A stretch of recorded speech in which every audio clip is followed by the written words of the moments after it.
on the streets, but there are probably about a dozen Robin Hooders who are active to some extent or another, and we literally have every day of the week covered. This has really upset the people calling themselves the City of Keene because they're out, like $20,000 or something ridiculous like that. They're really hurting quite a bit financially. So, you look at something like that, like Robin Hooding, and it seems unassailable. You're doing something really nice for people. You're helping make somebody's day rather than the government ruining someone's day.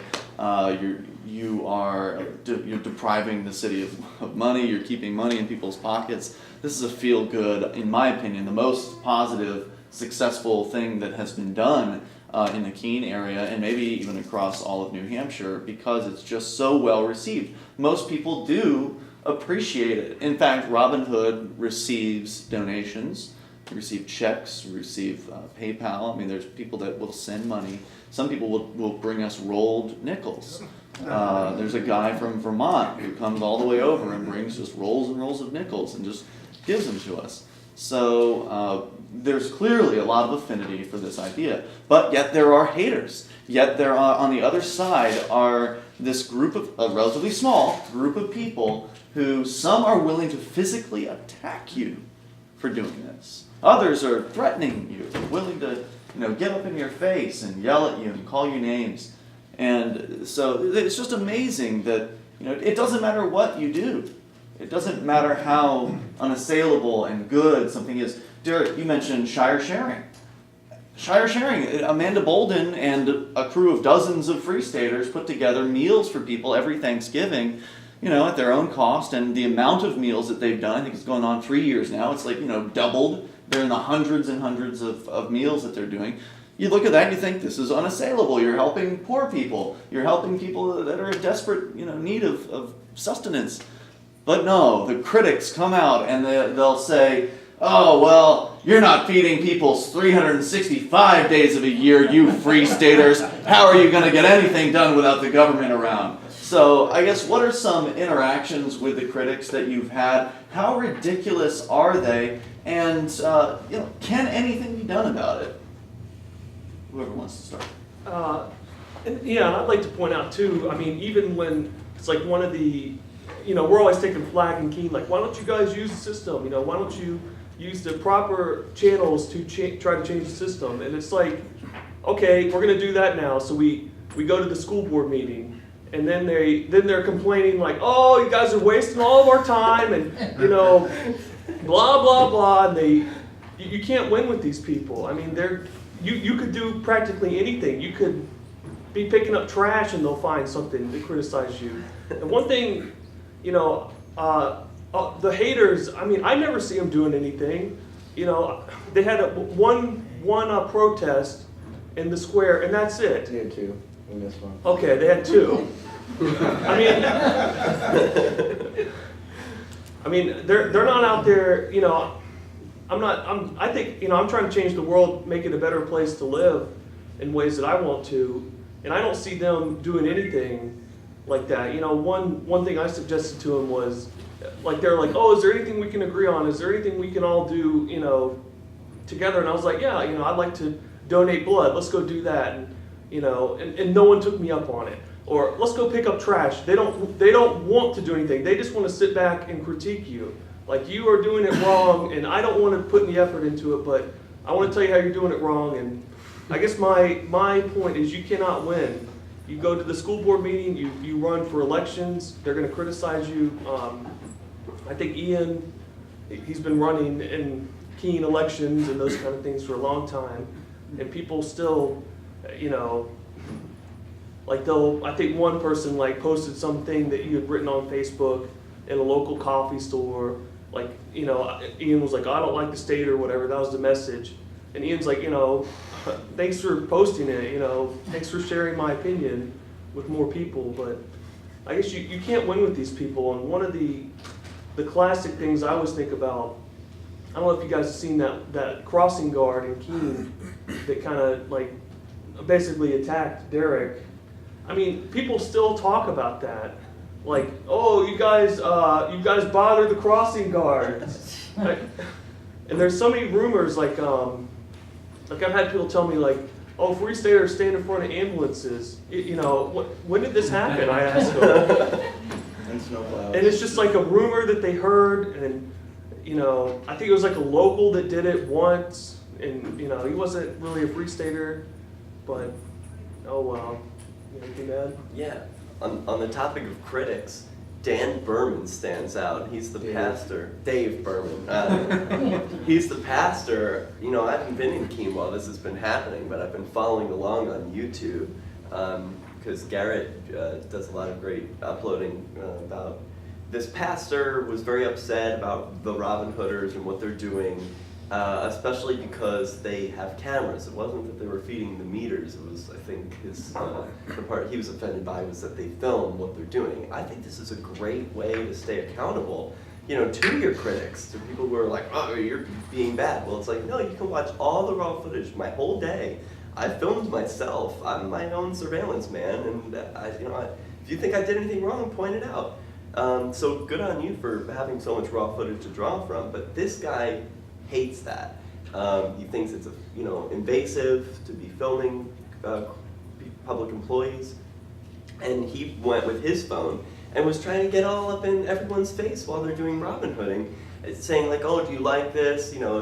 Giving them a taste of their own medicine. Well, Garret took this and turned it around and made his own media, producing comedy videos of this guy, retooling the words that he said, and making it a win by making it entertaining, and just saying like, okay, you've given me a new subject to work with, thank you. So critics can be a positive. Before you leave that subject, may I make a comment? Sure. Can you pass the mic so you can hear it? Have you thought of several of you people who this pastor knows going to his service on Sunday, sitting in the front row and attending his service? Yeah, it's been discussed. Okay. Do you mind if I jump in for a minute? I have a little insight. Can you have the mic? Yeah. Good. So I don't know, you guys have interacted with Pastor Berman more recently than I have. And you may know some things about him that I don't, but when I first moved to, I'm Darren, for those of you who don't know me. I'd like to point out that I've been in Keene longer than the rest of these guys have. But anyways, when I first moved to New Hampshire, I went to Pastor Berman's church, and I think you can probably deduce some things about him just from his interactions with you, but I observed them in a totally different light, having been, the suggestion here to go to his service. Well, I've been to his church as an attendee, and ultimately decided not to settle there as kind of my home church. So one of the reasons for that is that his political insights came out fairly freely in his preaching from the pulpit. I've observed that subsequently through many things he's written. I don't know if you've read in the Shopper and elsewhere, he writes commentary from time to time. So you have to take a little bit of a grain of salt of who are the critics and what is their innate bias and what are they saying about you. I don't know if it's the filming per se. I really don't think that's it, although I suppose it could be. But I think he has an ideology that somehow is threatened. And if you could put your finger on that, I know he's a Republican, a staunch Republican, and frankly, he's a statist. And I don't mean that as an insult. I don't think he's the devil or anything like that. Not my style. But if you can put your finger on that objection that he has, that might provide an opportunity to have an actual, real conversation. And so going to his church may be a good idea, but videoing from the front row, Thanks, Farron. So, going back to the topic, the critics' further comments. Yeah, one thing I'd like to point out, I think Derrick touched on it. I don't feel I'm doing anything wrong. Please come film me. Help me get out what I'm doing. One of the things that, kind of bothered me about the whole Robin Hooding thing was, you guys did all these terrible things and, okay, well, why didn't you film them? Why didn't the parking officers film them? And the city hired the former police captain, his name is Sturdy, to come out there and video. He was walking around with us filming, and they basically shot, I don't know, like 40 hours of footage, and they used none of it. They had nothing. And they showed one video in court, and it was like a 20-minute video, and it's just like Graham and Garrett walking around, and at one point there's some chalking on the ground, and the parking officer tells Graham, did you, something like, did you chalk that? It couldn't have been you because you can't spell well. So I mean, it's like, really, this is the one video that you guys are gonna, well, they played another one too, but this is the one video that you're gonna pick to show. I mean, it was ridiculous, the whole thing. And actually, when Robin Hooding first started in 2013, initially the parking officers filmed, very briefly, they would film the Robin Hooders, and they quit doing that. And I took that as a sign that, they came to know us, they became more comfortable with us. We do have a relationship with these people. The parking officers, one in particular, she entrusted Garret enough where she issued an erroneous ticket, and she was leaving in her vehicle, and Garret pointed it out to her. She entrusted him to remove the ticket and give it to her, like to go over to the car and get it. So to me, that shows that we have they trust us, and they know, like one of the things that I think if you watch the video where one of the officers is removing the Robin Hood cards and tearing them up, she says, one of the parking officers had accused us of removing the tickets, and I told her, I would never do that because to me it does more harm. My goal is to reduce the amount of harm being done by the tickets. If I remove the tickets, the fine goes up. Why would I do that? It doesn't make any sense. But I told her, I would never do that, and she said, "Oh, I know you wouldn't." And so, I wish more people would come out and film us, and I don't have a problem with it. I won't. Both parties, I wish the parking officers would record all the time, and I don't understand why they don't. One of their job descriptions is something like they're going to conduct visual and audio surveillance for extended periods of time. I don't know what that means, but to me that means filming and audio recording. But anything to add to that? Yeah. I'll play the devil's advocate here. I think what you guys are doing great. I agree 100%. You've had a lot more impact than I ever had trying to go through the system, trying to change stuff. But and surveillance and video, everything that you do is good so that you can show the detractors that you're not doing anything wrong. But what are you going to say to people who support the NSA or support the city putting up these spy cameras or putting them on the traffic lights so that they can give people tickets? What are you going to say to someone that's going to say, well, how is that any different than you videoing everything that you do? This brings up a good point. There's many people that have privacy issues, and if they're out in public, they'll be upset if they're being filmed or documented in some way. And I understand that may have been a concern that people could have held for many years, for most of human history, but we're not in that period anymore. We're in a different age, and we're in an age where if you're outside, you can be documented both through audio, through video, and you might not be able to see these devices. Cameras are very small. Audio equipment is very small. Audio equipment and cameras have long ranges. So these are things we have to adapt to in the same way that I think it's easy for people to look at this technology as negative, the fact that someone can be seen from far away. But rather than being Luddites about it, I think we need to empower ourselves. Let's get good zoom lenses. Let's get good audio equipment. And let's be able to document objectively everything we can. Sure, people don't like the idea that the government is documenting them, but if someone else has evidence over you, they're free to manipulate it. Let's say the parking enforcers were the only people that ever took video of Robin Hooding.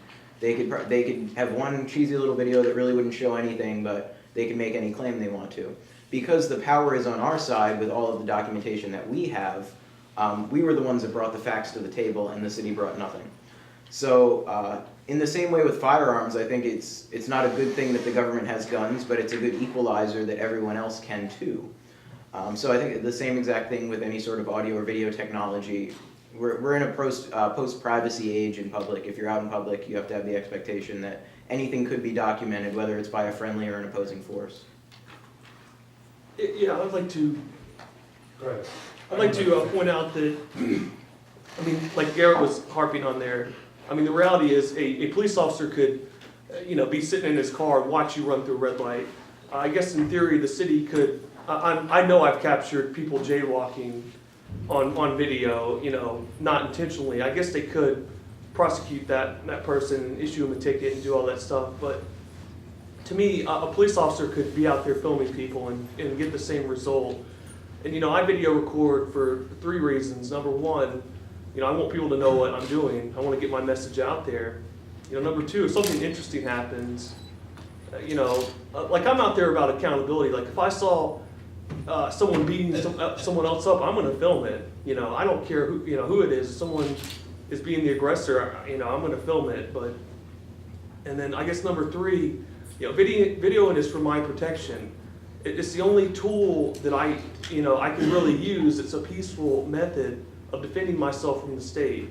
I mean, there have been cases where I've had the police called on me, and ultimately nothing has happened. And I think part of that is because I'm running video. You know, if they do arrest me, well, I have the video to show my actions and, you know, prepare a case better than if I just have my words. So I think that there is definitely value in that.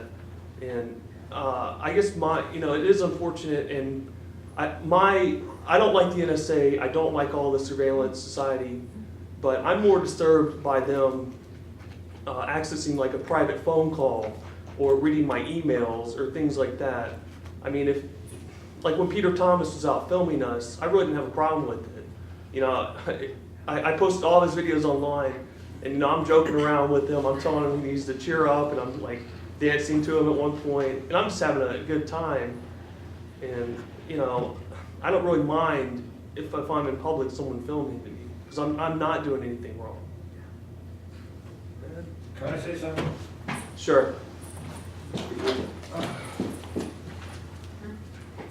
I really wanted to address your question directly.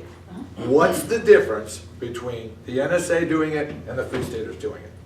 The Free Staters are not going to initiate violence against anyone because of their videos. The worst thing that'll happen to somebody is they'll see themselves on YouTube, period. When the NSA does it, they've got guns and they're going to aggress against you and they're going to throw you in cages and possibly kill you. That's the difference, and I think it's really, really important to be clear about this. Yeah. Okay. No, thanks, because well, you know, yeah. detractors are gonna say, Yeah. well, the A Free huge Staters will video everybody in public, so why are you against the government having cameras up? And I've been asked that question myself, and I wasn't quite sure, but thank you for your answer. Yeah, I'm glad Paul did that. So clearly, we're already opened up to questions, and I'm gonna keep this going. And I appreciate the comment. I think it's great. We've covered some of the general, what is direct action. Now maybe you guys have questions about direct action and what we do in Keene, because let's be honest, Keene's the home for getting out in the streets and doing stuff. So I'm gonna just pass this back, and then I hope you guys can help me with the mic passing, because we got to pass this around. Oh, actually, this gentleman first. Oh, I'm sorry. A couple of things, but is this working? Yes, you won't hear yourself. You just have to speak up so we can hear you. No problem. So just addressing that last thing, what I like about this particular form of activism, hearing about Free Talk Live and other sources, is that it is inherently peaceful. And I would put in the same category the activism of trying to get on the school board and stuff. What you're doing is you're basically calling the bluff, or exposing kind of the evil part of the whole enterprise. So when you guys go and you fill the parking meters, say, well, you guys need, this is to pay for the streets, or just it's a business, right?